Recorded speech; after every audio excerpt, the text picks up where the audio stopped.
ఏం చేయాలో అర్థం కావట్లేదు. వీళ్ళు నన్ను ఇక్కడి నుంచి వెళ్ళనివ్వరు.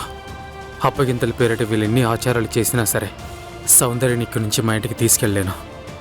ఏం చేయను?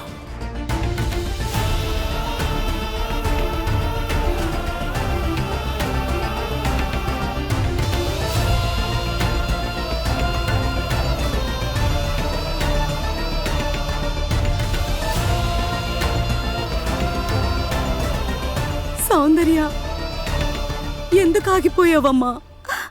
నేనొకరి కోసం వేచి చూస్తున్నాను.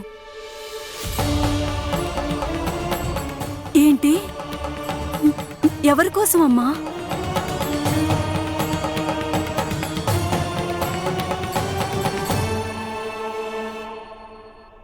మేం పిలవగానే వచ్చినందుకు సంతోషం పెద్దనాన్న. ఈరోజు నేను ఈ గ్రామాన్ని వదిలి మా అత్తారింటికి వెళ్ళిపోతున్నాను. అంటారు కదా, అప్పగింతలప్పుడు కూతురు ఏది అడిగినా సరే అది ఖచ్చితంగా ఇవ్వాలని. మీరు నన్ను కూతురులా భావిస్తారు కదా. నేను మిమ్మల్ని అడిగేది ఒక్కటే, నేను వెళ్ళగానే నా లోన్ అప్లికేషన్ని పాస్ చేయించండి పెద్దనాన్న. అమ్మా సౌందర్య, నీ గురించి నాకు తెలుసమ్మా. నువ్వు ఎలాగైనా నీ పొలాన్ని శక్తి సింగ్ నుంచి విడిపించుకోవాలనుకుంటున్నావు. అందుకే నీ పెళ్లి వేడుకలో నీకు బహుమతి ఇవ్వడానికి వచ్చాం. నీ లోను శాంక్షన్ అయిందమ్మా.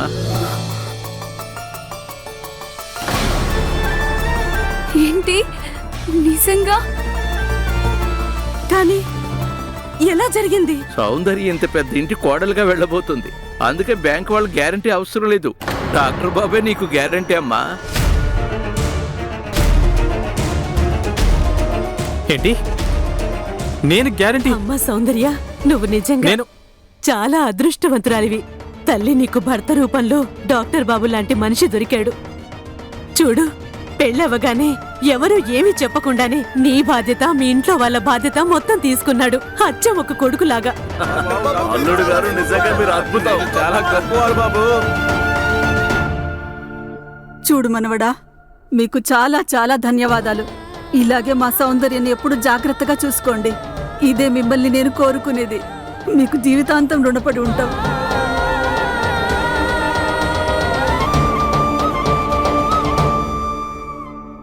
మీకు చాలా ధన్యవాదాలు పెద్దనాన్న. చల్లగా ఉండు తల్లి.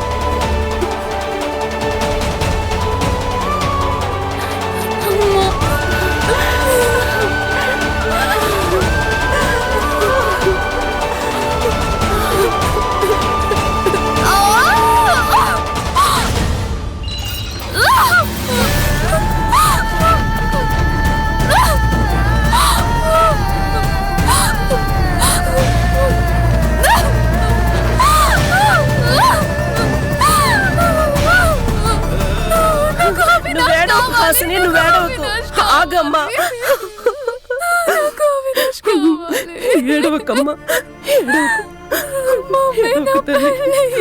ఊరుకోమ్మా. ఇలా రా తల్లి, నా మాట విను తల్లి, నా మాట విను తల్లి. హాసిని తల్లి, నా మాట వినమ్మా.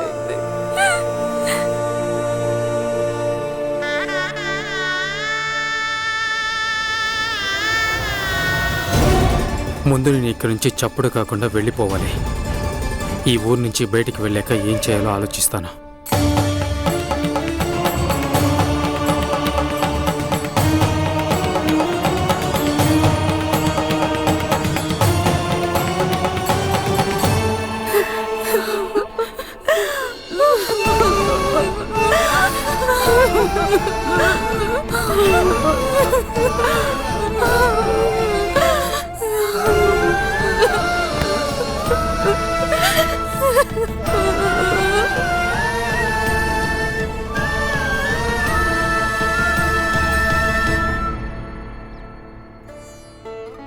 మీకు చాలా ధన్యవాదాలు అల్లుడు గారు.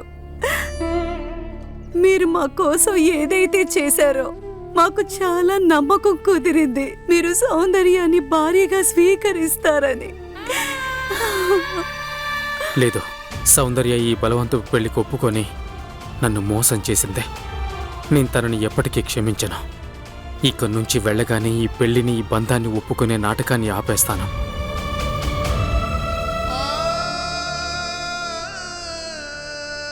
ఇదిగో మనవడా, బాలా కూడా మీతో వస్తాడు. బాలా, వెళ్తూ వెళ్తూ ఆ అమ్మవారి గుడి ఉంది కదా, ఆ చెట్టు దగ్గర పూజ చేసే కార్యక్రమం ఉంది. వాళ్లతో అది కూడా జరిపించేసి. మళ్ళీ ఎప్పుడైనా చేయించండి, ఇప్పుడే చాలా ఆలస్యమైంది. అలా కాదు మనవడా, వివాహమైన ప్రతి జంట ఆ పూజ చేయడం చాలా ముఖ్యం. రండి బావగారు, అది మనం వెళ్లే దారిలోనే ఉంది.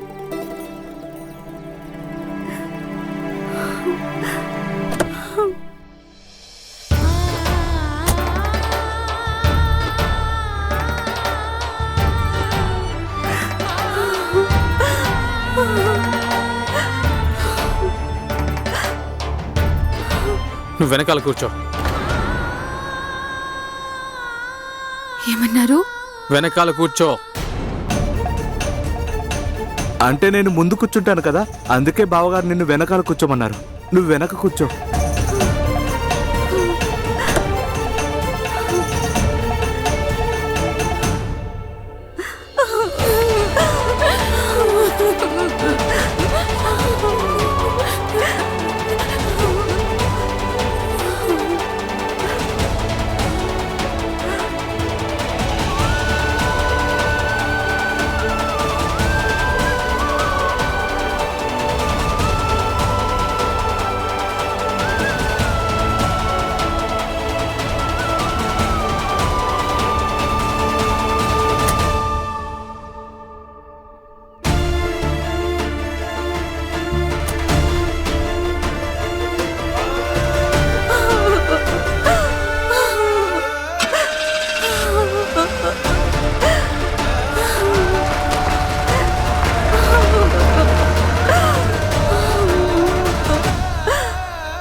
ఇలా చూడు, అమ్మను కదా, నీకు నా మీద నమ్మకం ఉంది కదా, నాకు చెప్పు తల్లి. మమ్మీ, అవినాష్ మా పెళ్లి వదిలేసి ఊర్లో ఇంకెవరి పెళ్లికో అటెండ్ అవ్వడానికి వెళ్ళాడు. అతనికి మా ఇద్దరి పెళ్లి కంటే అక్కడ ఉండడం చాలా ముఖ్యం అనిపించింది. అతనికి నా ఎమోషన్స్ గురించి, నా ప్రేమ గురించి ఎటువంటి విలువ లేదు. తల్లి శాంతించు తల్లి, నిన్ను నువ్వు కంట్రోల్ చేసుకో. ఇందులో నీ తప్పేమీ లేదు. ఇందులో తప్పంతా మీ అమ్మదే. నేను వాళ్ళని రెండోసారి నమ్మకుండా ఉండాల్సింది. వాళ్ళ ఇంట్లో ఉండే ఎవరూ కూడా నమ్మకానికి అర్హులు కాదు. కానీ తల్లి, నేను మీ అమ్మనున్నాను కదా, నీకు నా మీద నమ్మకం ఉంది కదా. నేను నాకు జరిగిన అన్యాయం ఏదైతే ఉందో అలా నీకు జరగనివ్వను. నువ్వు అస్సలు భయపడకు. నేను నీతోనే ఉన్నాను, మీ అమ్మ నీతోనే ఉంది.